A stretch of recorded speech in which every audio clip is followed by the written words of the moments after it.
Quelle heure est-il? Fastoche, vous avez plein de moyens de savoir. Si je vous dis c'est la bonne heure, là on va penser à l'horloge, on va penser au temps. Si je vous dis c'est la mauvaise heure, on va penser au fait que c'est pas le bon moment. Nous avons les mêmes racines pour bonheur, à la bonne heure. Bonheur que nous souhaitons tous depuis les temps les plus reculés, depuis les philosophes ou les chanteurs les plus récents. Il est où? Le bonheur, il est où? Il est quand? Il est là? Intéressant parce que Mahé avait déjà l'idée du carpe diem, mais nous y reviendrons. Plus lointain, Félix Leclerc avec Le Petit Bonheur, que vous écouterez avec délice, et puis ses poèmes magnifiques, Le bonheur est dans le pré. Certaines émissions de télévision vous promettent l'amour dans le pré. Le bonheur est dans le pré, cours-y vite, le bonheur est dans le pré, cours-y vite, il a filé. Le bonheur est dans le pré, cours-y vite, cours-y vite. Le bonheur est dans le pré, cours-y vite, il va filer. Si tu veux le rattraper, cours-y vite, cours-y vite. Si tu veux le rattraper, cours-y vite, il va filer. Dans l'âche et le serpolet, cours-y vite, cours-y vite. Dans l'âche et le serpolet, cours-y vite, il va filer. Sur les cornes du bélier, cours-y vite, cours-y vite. Sur les cornes du bélier, cours-y vite, il va filer. Sur le flot du sourcelet, cours-y vite, cours-y vite. Sur les flots du sourcelet, cours-y vite, il va filer. De pommier en cerisier, cours-y vite, cours-y vite. De pommier en cerisier, cours-y vite, il va filer. Saute par-dessus la haie, cours-y vite, cours-y vite. Saute par-dessus la haie, cours-y vite, il a filé. Plus avant, la philosophie s'est intéressée au bonheur. Il ne faut surtout pas que les politiques s'en mêlent. Ce que les politiques peuvent nous promettre, ou la politique, c'est le bien-être, mais en aucun cas le bonheur. Est-ce que c'est une affaire personnelle ou est-ce que c'est une affaire collective? Vous me voyez depuis tout à l'heure avec des petits papiers, des posters de philosophie. Il se trouve que nous nous sommes interrogés avec un groupe de femmes sur l'opportunité du bonheur. Depuis l'Antiquité, Aristote nous disait que c'était l'aspiration la plus haute. Quant à Einstein, plus réaliste, plus mordant, il nous disait que c'était un rêve de pourceau. Alors, le bonheur, idéal, objectif, projet, idéal. Mais à force de le vouloir, on risque de le louper. Vous savez tous que le plus important, ce serait moins le but que le cheminement. L'idéal qui pourrait nous rendre tellement vertueux qu'il nous rendrait malheureux, à force d'être vertueux. Un jour, je vous parlerai de la fable des abeilles de Mandeville, qui nous disait que la vertu ne menait à rien, alors que le vice mène au commerce. Mais revenons à notre idée du bonheur. Nous avons pensé qu'il était ou vœu ou projet, volonté individuelle ou commune, avenir ou déjà là, ambitieux ou modeste. Le présent n'a pas besoin qu'on revienne à lui, il est à portée de main, il est l'actualité et la banalité quotidienne, nous dit Yankelevitch. Et si on revient à l'idée de l'instant, vous connaissez tous le carpe diem. Prenons le bonheur là où il peut se trouver, aussi modeste soit-il, ne l'attendons pas, ne le demandons pas. Ce bonheur aussi serait éventuellement relatif. Ce bonheur, il nous est absolument promis aujourd'hui. Avec des thérapies, avec des respirations. Moi, je vais vous la faire, la respiration du bonheur. C'est la respiration cohérente. Ce qu'on appelle aussi la cohérence cardiaque.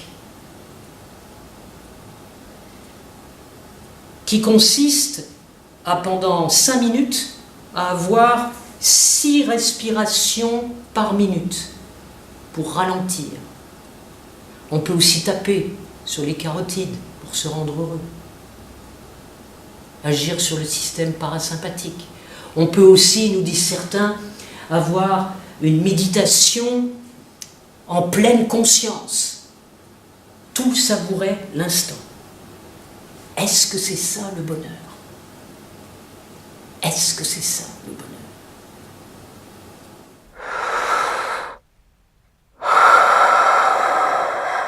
depuis que je vous ai quitté, j'ai respiré, j'ai fait de la respiration cohérente.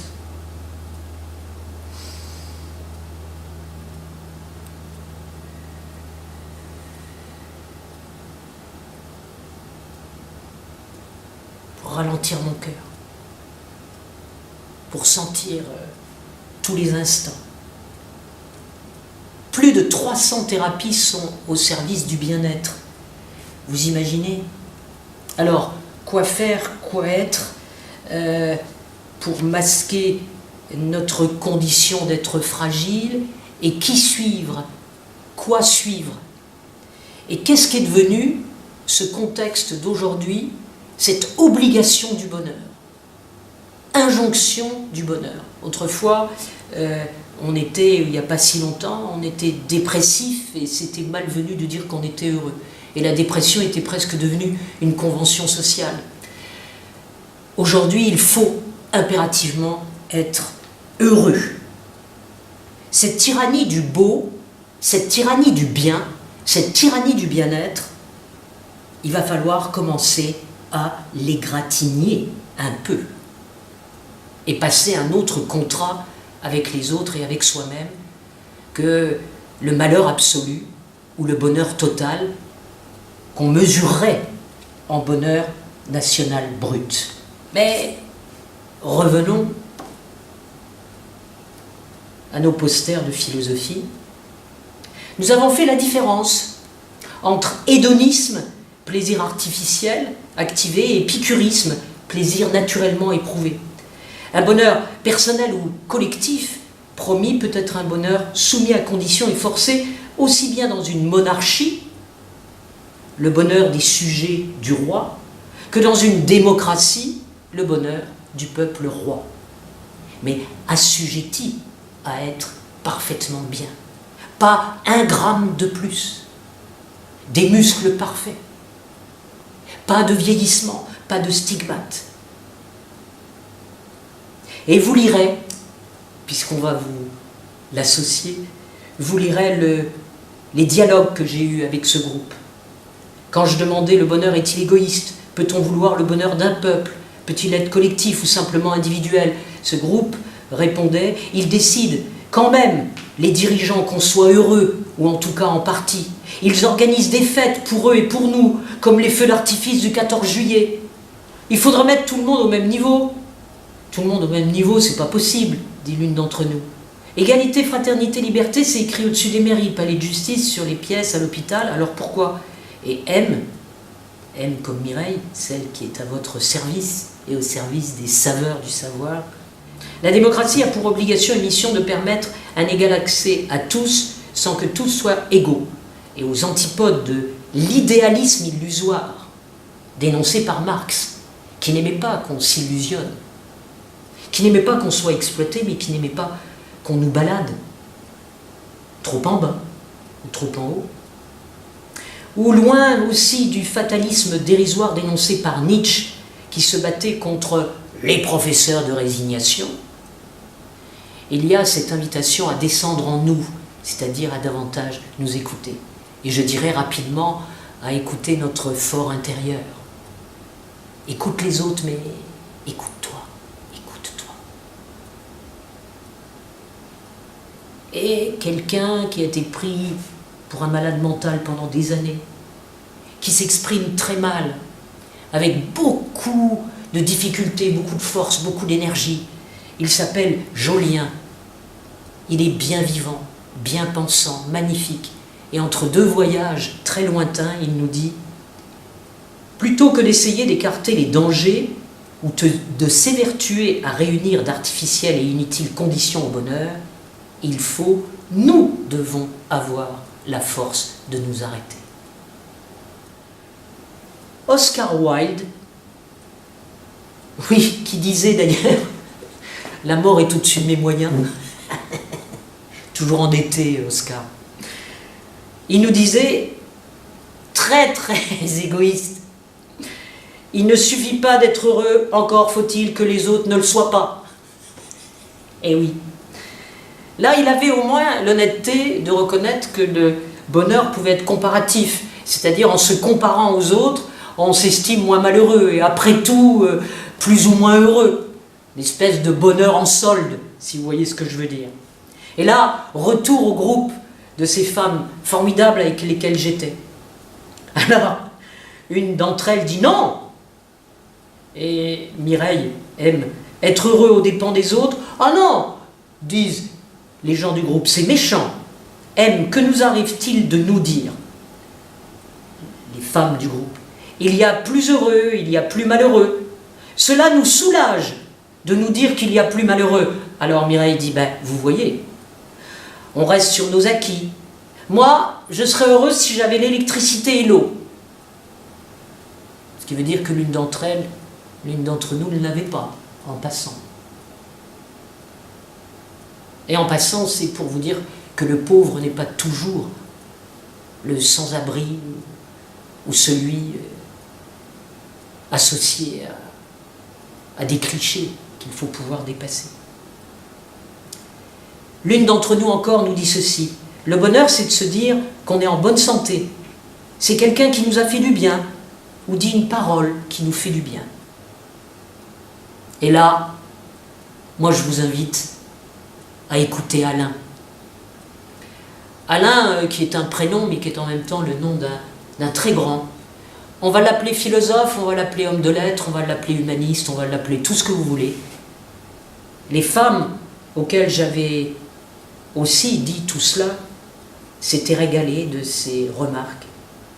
Voilà ce que nous dit Alain. Il n'est pas difficile d'être malheureux ou mécontent. Il suffit de s'asseoir, comme fait un prince qui attend qu'on l'amuse. Ce que l'on n'a pas assez dit, c'est que c'est un devoir envers les autres que d'être heureux, car le malheur, l'ennui et le désespoir sont dans l'air que nous respirons tous. Aussi, devons-nous reconnaissance et couronne d'athlètes à ceux qui digèrent les miasmes et qui purifient la vie commune par leur exemple en pleine énergie. Merci Alain. Quand nous avons tous la trouille, le trac, quand nous ne sommes pas heureux, devons-nous nous refaire un visage pour nous présenter dévisus aux autres et le moins chiffonné possible? La réponse est oui. Sans forcément que les autres portent tous nos malheurs ou tous les malheurs du monde. On dit souvent qu'on ne connaît pas son bonheur. Et il est vrai que c'est en travaillant à propos du cancer dont je vous reparlerai, et à propos de la mort des enfants dont je vous reparlerai aussi. La première chose que me disaient les parents d'enfants malades, c'est dire qu'avant on ne connaissait pas notre bonheur. Dire qu'avant on était heureux et on ne le savait pas. Comme s'il fallait se cogner à une catastrophe pour de façon rétroactive savoir qu'on était heureux. Et voilà ce que j'écris dans la fin de ce poster qui vous est aussi destiné en tant que lecteur. On dit souvent qu'on ne connaît pas son bonheur.